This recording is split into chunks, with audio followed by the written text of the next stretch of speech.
So the RAP project is Raising Awareness and Prevention Project, and it's also an acronym. It's also a word, RAP, which means to communicate, which is what we feel is so important to these kids.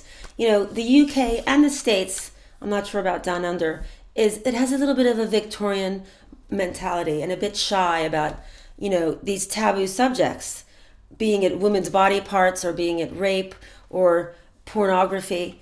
And we realize that, and not Dean and I, you know, I'm not an expert, but what we are good at is getting access to thousands of teenagers who tell us.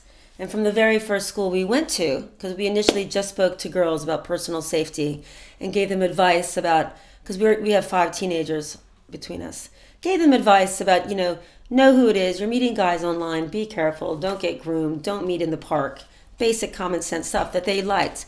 But they basically, figuratively speaking, took us by the collar and said, you need to speak to the boys about porn and of.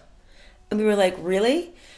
Okay. And then after a year or so, we started speaking to young men and young women, and we have incorporated their concerns, their vulnerabilities into our advice.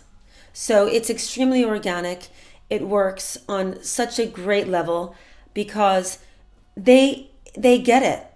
They know. You know, we have quotes, you know, from young guys that say, please, you know, it happened to me.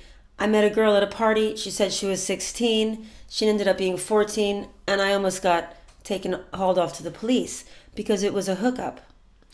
These are the kind of practical nuggets that these kids need to know about. Obviously, erotica is great. Porn might be appropriate, but hardcore pornography is not. And we don't want young men who are victims of this, and young women in some ways, to think that it's a lovemaking manual. So we're about healthy, consensual, respectful sex.